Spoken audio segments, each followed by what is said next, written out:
Now you're here to give the views of businesses ahead of the London summit. Can I ask you about one specific issue, protectionism? We've heard a lot of worries that we could have a return to the protectionism that caused such a problem in the 1930s. Are you confident that world leaders are doing enough to prevent that? It is quite encouraging that so far the discussions that we've been having here, everybody seems to agree that it would be disastrous for the world, different countries to go back to protectionist measures. However, the challenge is going to be to translate that into real action to ensure that it does indeed not happen.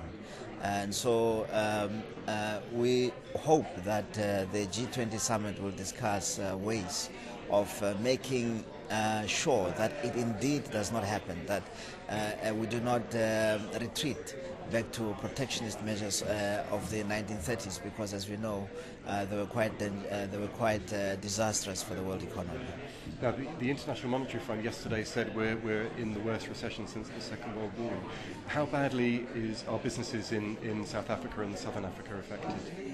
It is increasingly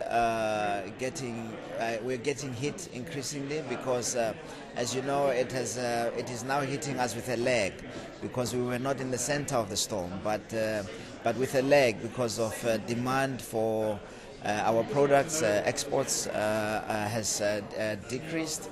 The demand for commodities is decreasing because of the crisis that is now with our major trading partners, the European Union and the United States. So it is hitting the South African economy, but with a lag. And there is now talk of retrenchments, which will be very unfortunate for an economy that was beginning to find its feet.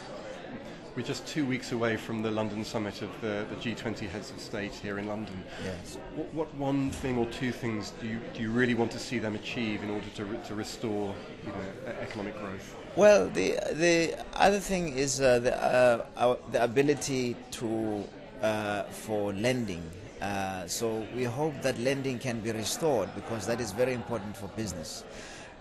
But to restore lending, one has to really restore confidence, because the inability to lend is really a crisis of confidence. And so we hope that the G20 will give leadership in restoring confidence into financial markets, and also utilize the international financial institutions to ensure that liquidity is brought back into the market so they can be lending.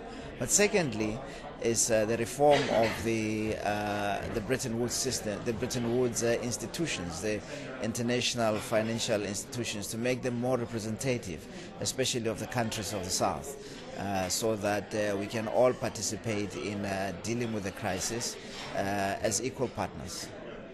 Thank you very much indeed. Thank you.